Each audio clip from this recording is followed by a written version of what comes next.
목요일, 사순절의 20번째 날, 주님의 긍휼을 생각합니다. 오늘도 우리를 긍휼히 여기시는 주님 앞에 서십시오. 긍휼히 여기는 자는 긍휼히 여김을 받습니다. 긍휼히 여기셔서 긍휼함을 받으십시오.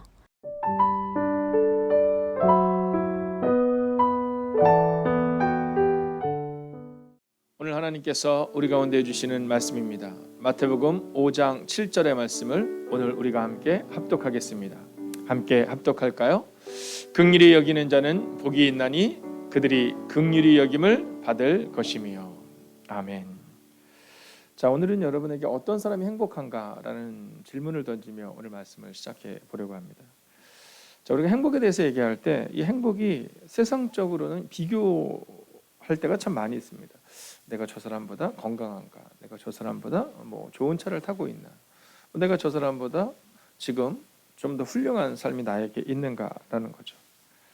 자, 또는 저 사람들이 나를 얼마나 인정하는가를 행복의 척도로 여기는 사람도 있습니다. 이 사랑의 5가지 언어를 보면 어떤 사람들은요, 이 사람의 말로써 그 사랑을 느끼기도 하고, 또 어떤 사람들은 섬김, 배려, 또 어떤 사람들은 여러 가지의 모습으로 이 사랑의 언어를 느끼게 됩니다. 자, 여러분은 그 행복의 언어를 어떻게 느끼고 있느냐라는 겁니다. 자, 오늘 성경은 뭐라고 말하냐면 복이 있는 자, 행복한 자에 대해서 말하거든요. 긍휼히 여기는 자는 행복하다. 긍휼히 여기는 자는 복이 있다. 이 얘기를 우리 가운데 증거하고 있는 겁니다. 자, 그런데 이 요셉과 형들의 모습을 보면 요셉은 형들을 긍휼히 여기거든요. 근데 형들은 요셉을 긍휼히 여기지 않아요. 10대의 요셉을 팔아넘길 때도 긍휼히 여기지 않았지만 이 요셉이 애굽의 총리 대신이 되어서 만났을 때도 이 요셉을 긍휼히 여기는 마음이 없습니다. 자, 그렇다면 오늘 우리 가운데에 있어서 우리가 어떠한 모습과 어떠한 태도를 가질 때 우리가 행복한 삶을 살 수 있을까? 오늘 성경은 바로 그것을 이야기하고 있습니다. 자, 근데 긍휼히 여기는 것과 반대되는 걸 얘기해 보면 분노일 때가 참 많습니다. 화를 낸다 이렇게 얘기하거든요. 자, 먼저 우리 가운데 있어서 우리가 만약 긍휼히 여기를 원한다면, 우리가 긍휼을 통해 행복하기를 원한다면, 여러분 우리의 마음 가운데 긍휼과 반대되는 화라든가 노를 품는다든가 이런 것들을 조심하셔야 됩니다. 왜냐하면 새번역 성경으로 전도서 7장 9절을 보면 이렇게 기록합니다. 급하게 화내지 말아라. 분노는 어리석은 사람의 품에 머무는 것이다. 이렇게 말합니다. 여러분, 화내지 말라는 겁니다. 아니, 긍휼도 어려운데, 긍휼도 어려운데, 요즘 성도님들과 가끔 이렇게 얘기를 해보면, 말씀이 너무 좋은데, 근데 참 살기가 어렵다 이런 얘기를 하시지 않습니까? 그렇게 살아내기가 참 어렵다 이런 얘기를 하십니다. 자, 그런데 오늘 성경은 우리 가운데 너희가 정말 긍휼하기를 원한다면 마음속에 분노를 품지 말라라는 겁니다. 여러분, 화를 내면 어떻습니까? 속이 시원할 수 있어요. 나는 뒤끝이 없어 이렇게 말하거든요. 나만 뒤끝이 없는 겁니다. 상대방은 잠 못 잡니다. 여러분, 와다다다 해놓고 나면 나는 뒤끝이 없어 보이지만 상대방은 어려워요. 근데 중요한 게 뭐냐면 우리는 시원한 것 같지만 그 분노가, 그 화냄이 우리 안에 머문다라는 겁니다. 여러분, 분노는요, 어리석은 사람의 품에 머물러서 우리를 태우는 겁니다. 그리고 우리를 죽이죠. 볼까요? 욥기 5장 2절을 보면 이렇게 말하고 있습니다. 함께 읽습니다. 시작. 분노는 미련한 자를 죽이고 질투는 어리석은 자를 죽이는 법이다. 여러분, 분노가 미련하고 또 질투는 어리석은 자를 죽이는다라는 겁니다. 여러분, 우리가 자꾸만 어떤 삶을 살아갈 때 비교하거든요. 내가 저 사람보다 더. 근데 나이가 들어가면 명예에 대한 것들이 참 많아지는 것 같아요. 자, 그러다 보니까 내가 어떤 사람들에게 대한 이 태도와 또 사람들이 나에게 대해서 그렇게 뭔가 나를 존경하지 못하는 그러한 모습들이 있을 때 여러분, 우리 마음 가운데 분노가 올라올 때가 있다라는 겁니다. 여러분, 오늘도 성급하게 화를 내서는 안 됩니다. 자, 오늘도 굿나잇 기도로 우리가 다시금 모이는 저녁 시간까지 오늘 하루를 살아낼 때 이 분노 또는 화를 내는 거, 이거를 자제하고 여러분 긍휼히 여기는 마음을 가지고 살아내겠다라는 마음을 가져야 된다는 겁니다.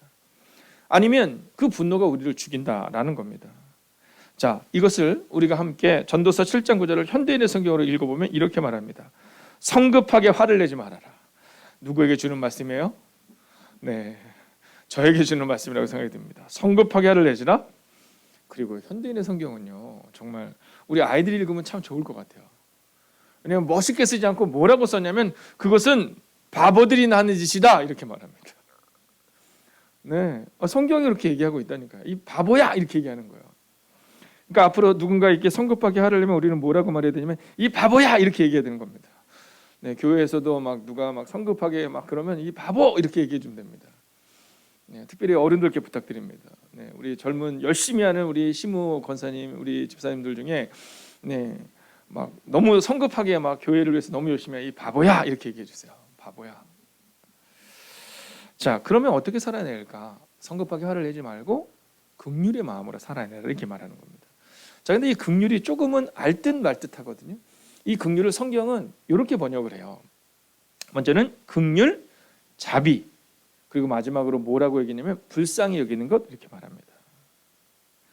자, 요한복음 3장 16절에 보면 하나님이 세상을 이처럼 사랑하사, 하나님이 우리를 사랑하시는 그 사랑은요, 우리를 긍휼히 여기시고 우리 가운데 자비를 베푸시고 우리를 불쌍히 여기심으로 이 땅에 예수 그리스도를 보내신 겁니다. 자, 그러면서 이 긍휼히 여겨야 하는 이유를 자비한 사람은 복이 있다라고 오늘 성경이 번역하고 있기 때문입니다. 자비한 사람은 복이 있다. 그러니까 오늘 내가 무언가를 가져서가 아니라 그냥 자비로움으로 살아내면 우리가 복 있는 자가 된다라는 겁니다. 그래서 오늘 성경은요, 우리 가운데 이것을 분명히 얘기해 줘요. 자, 우리 한번 1번을 같이 한번 따라서 읽어볼까요? 첫 번째 주제입니다. 함께 할까요? 시작. 자비한 사람은 행복합니다. 이렇게 말하고 있다는 거죠.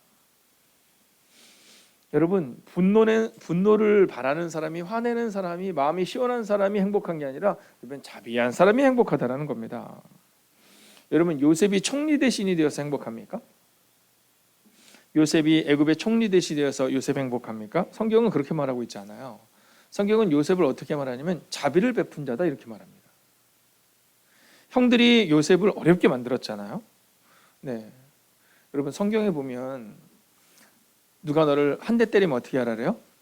한 대만 때려라 이렇게 말하잖아요. 이거 굉장히 정말 성서적인 것이 우리의 삶 가운데 지키기 어려운 겁니다. 여러분 보세요.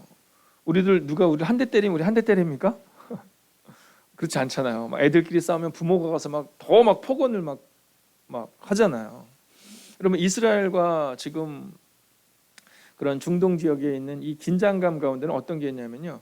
예를 들어서 이 팔레스타인 쪽에서 총알을 하나 쐈어요. 그러면 이스라엘은 총을 하나 쏩니까? 아니에요. 총을 만약에 하나 쐈으면 이스라엘은 미사일을 보내버립니다. 여러분 지금 우크라이나와 러시아와의 전쟁 가운데 많은 사람들이 긴장하고 있는 이유는 혹시라도 이 러시아가 핵무기를 쓸까 봐 지금 긴장하고 있는 거예요. 상대방이 우리를 향해서 저격수를 통해서 총을 한 명을 쏴서 우리 장군이 한 명이 죽었다. 그럼 우리도 한 명을 죽여야지 이렇게 말하지 않고 10배, 100배로 갚아야 된다고 생각한다는 겁니다. 자, 애굽의 총리 대시되었던 요셉의 마음에 힘이 생겼잖아요. 어떤 마음이 들었을까? 그래서 저는요. 지금은 고인이 되셨지만 예전 하영조 목사님이 힘은 있을 때 조심해야 된다라고 저희 젊은 목회자들 한 게 기억이 나요. 네, 우리가 연약하다고 생각할 때는 막 되게 겸손한 척 하는데, 네, 교회도 조금 안정되고, 막 성도님들도 있고, 새벽기도 아무도 없을 때는 막 무릎 꿇고 기도하다가 성도님들도 좀 와주시고 그러다 보니까 자꾸 힘이 생기니까 어깨에 힘이 들어간다는 얘기 하시더라고요. 여러분, 요셉은요, 애굽의 총리 대신에서 행복했던 것이 아니라 형들에게 자비를 베풀어서 행복했던 겁니다. 요셉은 자비를 행함으로 행복했던 사람이다라고 성경은 말하고 있다는 거예요. 저는 여러분들이 오늘 하루 자비를 베푸는 사람이 되기를 원해요. 네, 어렵죠? 다시 한번 해볼까요? 저는 여러분들이 오늘 자비를 베푸는 사람이 되기를 원해요. 네, 그래서 오늘 하루만 그렇게 한번 살아봅시다. 네, 막 사람들이 막 어렵게 하면 그냥 그를 불쌍히 여기는 마음으로, 그렇지, 몰라서 그렇지. 예수님께서 말씀하셨잖아요. 저들이 하는지를 잘 몰라요. 이렇게 얘기하신 것처럼 오늘 우리도 그렇게 자비를 행함으로 행복한 하루를 한번 살아내 주십시오. 자, 두 번째는요. 자, 성경은 이렇게 말하거든요. 자비한 사람은 복이 있다. 하나님이 그들을 자비롭게 대하실 것이다. 이렇게 말해요. 자, 아주 중요한 얘기를 하는 겁니다. 성경은요. 자비한 사람이 왜 복이 있냐면 하나님이 그 자비를 그에게도 대하신다는 겁니다. 그래서 두 번째 메시지는 하나님의 자비를 원한다면 자비로운 사람이 되라는 거예요. 자, 바꿔서 얘기해 보면 우리는 하나님께 자비를 엄청 구하거든요. 하나님 저에게 은혜를 주세요라고 말하거든요. 근데 우리는 은혜를 베푸는 것을 좀 잘 하지 않아요. 자, 성경을 보면 몇 번이나 자비를 베풀어야 되는가에 대한 질문이 한번 나옵니다. 이게 마태복음 18장에 나오는 건데요. 이 베드로가 이렇게 말해요. 자기를 좀 의롭게 보이기 위해서 예수님 한 7번씩 용서할까 이렇게 얘기해요.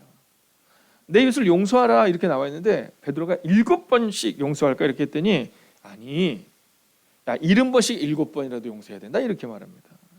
자, 그러면서 얼마 전 우리가 보았던 이 마태복음 18장에는 빚진 자에 대한 얘기가 또 나와요.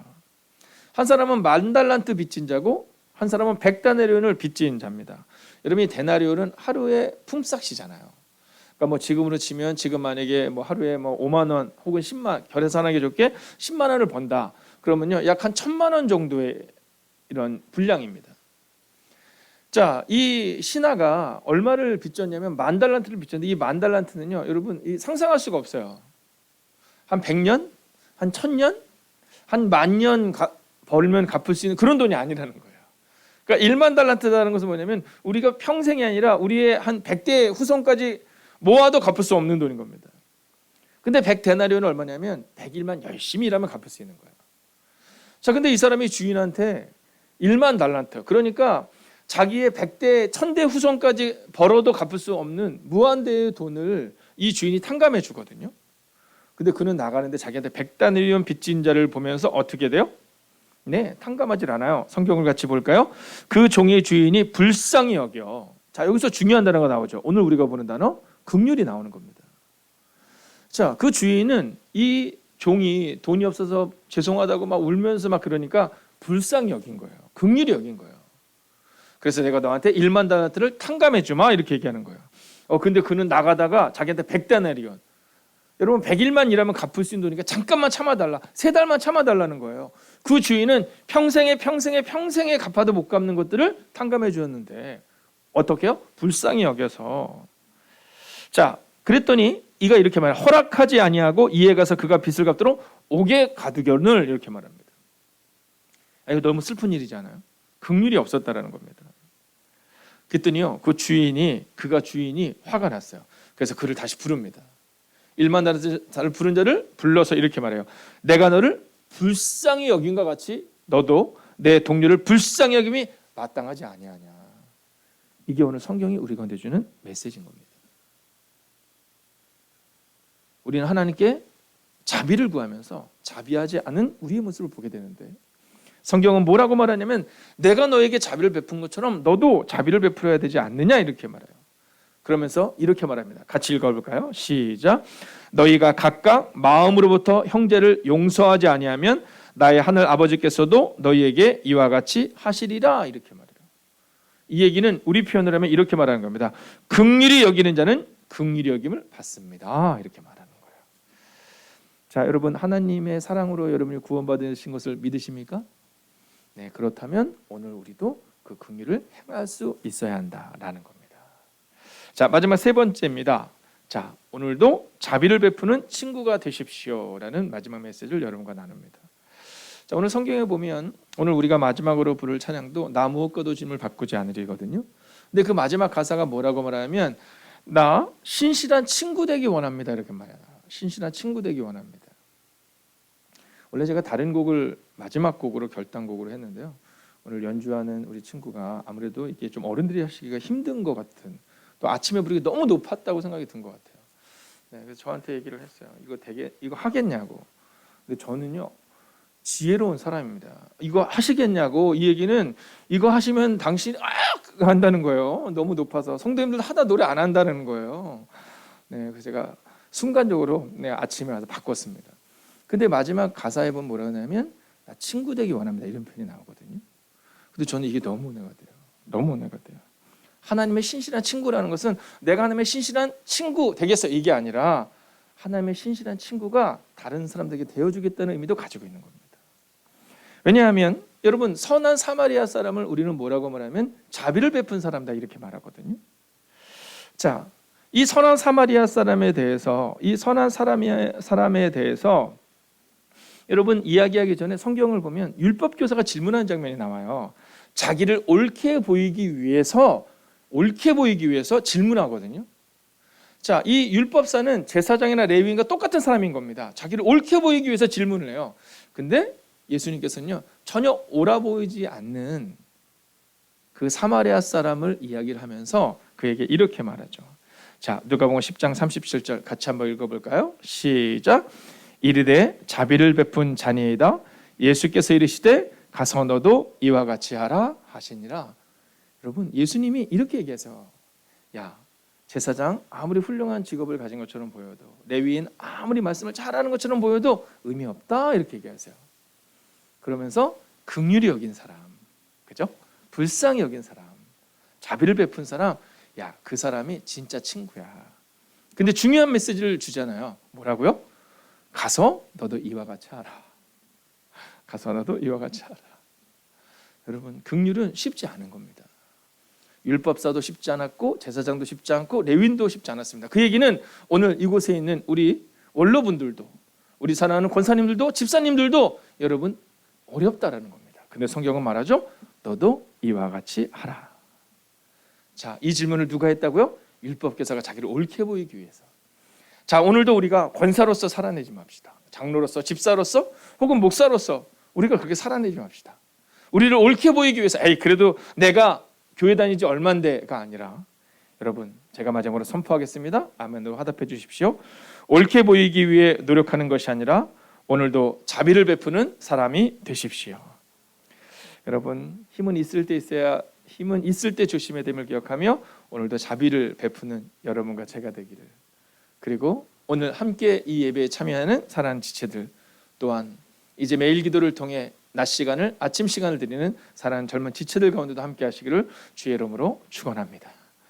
함께 우리가 이 찬양으로 나아갈까요? 나 무엇과도 주님을 바꾸지 않는, 여러분 마음을 정하는 겁니다. 주님, 제가 오늘요 주님과 바꾸지 않는 삶을 한번 선택해 볼게요. 제가 자신은 없지만 주님의 친구가 되어서 누군가의 친구가 되어줄게요. 제가 오늘 자신은 없거든요. 사실 저도 오늘 화낼 것 같아요. 네, 그래서 오늘 우리 아이들과 같이 있지 않아야 되는데, 네, 우리 아내랑도 좀 멀리 있어야 되는데 하는 마음이 들어요. 네, 자신은 없어요. 순간순간 그게 우리잖아요. 그래도 오늘은 주님과 바꾸지 않는 하루, 그리고 그 하루는 긍휼히 여기는 것이다라는 마음을 잊지 않는 우리가 되기를 소원하며 함께 찬양할까요? 나 무엇과도 주님을 바꾸지 않으리. 다른 어떤 은혜 구하지 않으리. 오직 주님만이 내 삶의 도움이시니 주의 얼굴 보기 원합니다. 여러분 선포합시다. 주님 사랑해요. 주님 사랑해요.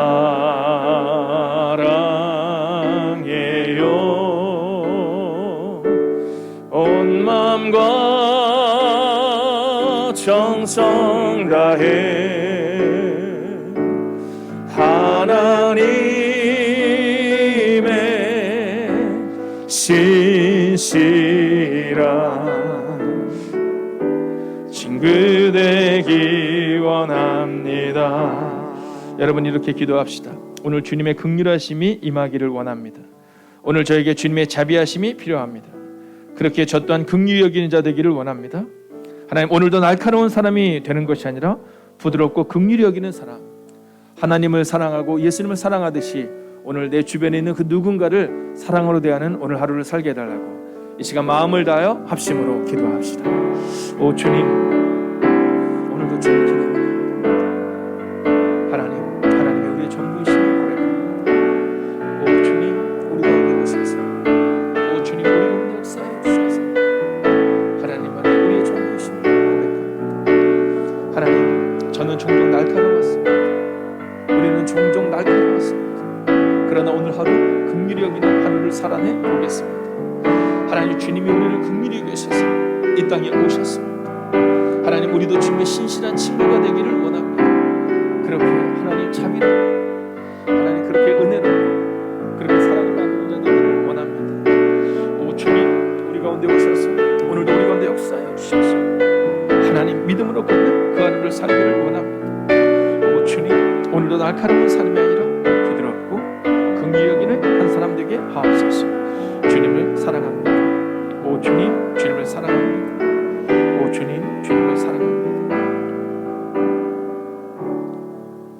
이제는 성부와 성자와 성령의 그 거룩한 동행하심이 오늘도 날카로운 하루가 아니라 주님의 긍휼, 주님의 사랑, 주님의 불쌍히 여기심과 같이 오늘도 그 누군가에게 주님의 좋은 친구가 되어주기를 다짐하는 하나님의 거룩한 백성들과 그들의 하루 가운데 함께 하시기를 간절히 축원하옵나이다.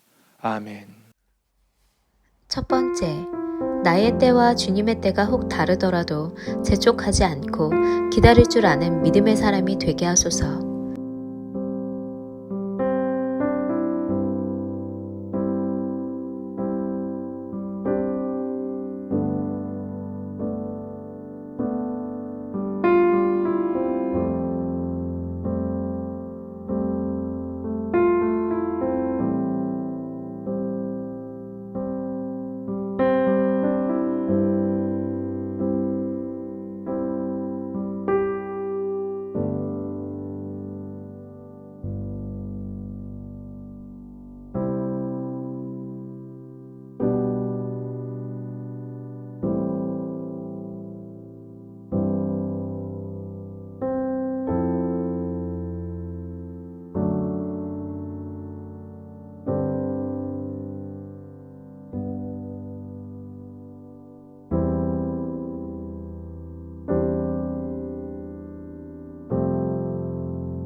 두 번째, 긍휼히 여기는 마음을 허락하셔서 하나님의 복된 자의 삶을 사는 하루가 되게 하소서.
세 번째, 우리 안에 갈급한 심령을 주셔서 자신의 모습을 돌아보고 이 땅의 주관자 되시는 하나님의 사랑, 은혜, 능력 등 하나님의 속성을 삶 속에서 느끼고 충만하게 하옵소서.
네 번째, 우리의 말과 행동을 통해 가정을 섬기게 하셔서 가정이 살아나는 은혜를 허락하옵소서.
5번째, 주님은 우리의 삶의 근원이시며 이 세상의 처음과 나중이시오 우리의 생사화복을 주관하시는 만유의 하나님이심을 고백하는 삶이 되게 하소서.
주님께서 우리를 긍휼히 여기셨듯이 오늘 긍휼히 여기는 하루 되기 원합니다.